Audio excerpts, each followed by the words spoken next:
আজকের 5 আগস্টের পর শান্তিতে নোবেল বিজয়ী ডাক্তার ইউনূস ক্ষমতায় আসার পর আমাদের এই দেশে প্রায় 105টি মাজার ভাঙচুর হয়েছে এবং এই দেশের অনেক লুটপাট ক্ষয়ক্ষতি হচ্ছে।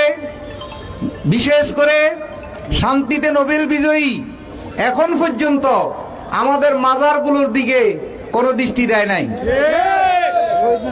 এই পর্যন্ত আমরা মামলা করেছি, অভিযোগ করেছি, তা এই মামলাগুলো পর্যন্ত তদন্ত করে নাই। সবাই নির্দোষ। আমরা বলি না যে আমরা নির্দোষ, আমরা বারবার বলছি আমাদের কোনো ভুল থাকলে আমাদেরকে কোরআন হাদিস দিয়ে বাংলার যেই কোনো জায়গায় বুঝিয়ে দিবে, আমরা শুধরাবো। কিন্তু তা না করে আমাদের সুফিদের উপরে এইভাবে অত্যাচার, নিপীড়ন, নির্যাতন আমরা আর কত সইব? এই দেশে 2500-3000 পুলিশ হত্যা হয়েছে। সব পুলিশ কিন্তু অপরাধী না।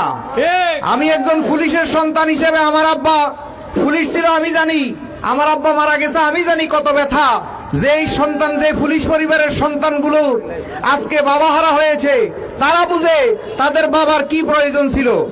ডাক্তার ইউনূস, আপনি শান্তিতে নোবেল পেয়েছেন, আপনি অশান্তি সৃষ্টি করবেন না, বিশৃঙ্খলতা সৃষ্টি করবেন না।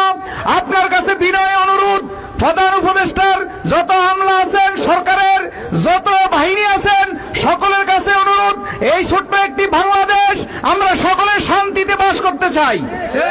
আমরা অশান্তি চাই না, আমরা শান্তিতে বাস করতে চাই। আমরা এই দেশের মধ্যে শান্তি চাই। আজকে যাদের উসিলা আমরা নামাজ পেয়েছি, রোজা পেয়েছি, হজ পেয়েছি, ঈমান পেয়েছি, নবীর আদর্শ পেয়েছি, সেই মাজারগুলোর মধ্যে কারা হামলা করতেছে? তারা নিঃসন্দেহে ইহুদির দালাল। কারা কোরআন পড়াইতেছে, কারা হাদিস পড়াইতেছে, তারা নিঃসন্দেহে ইহুদির দালাল। কেন? কোরআন বলে একদিকে, তারা মানুষকে ভুলভাল বুঝিয়ে মানুষকে বুঝায় আরেক দিকে। তারা তাদের ধর্ম ব্যবসার জন্য, তাদের বলৎকারী প্রতিষ্ঠিত করার জন্য।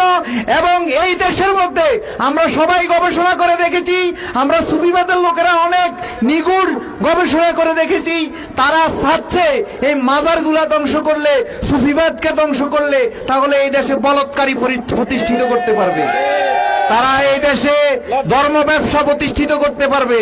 তারা এই দেশে এতিমখানার নামে দান্তাখানা প্রতিষ্ঠিত করতে পারবে। এই জন্য তারা খুব সুকৌশলে, তারা অনেক গবেষণা করে এখন খাজা বাবাকে বুয়া বলতেছে। তারা আমাদের মূল জায়গায় হাত দিয়েছে। কেন? এই দেশে 1972 যদি না হইতো, তাহলে সিএসএ মানুষের, আমার দাদার আব্বার নাম কি ছিল বুঝা যেত।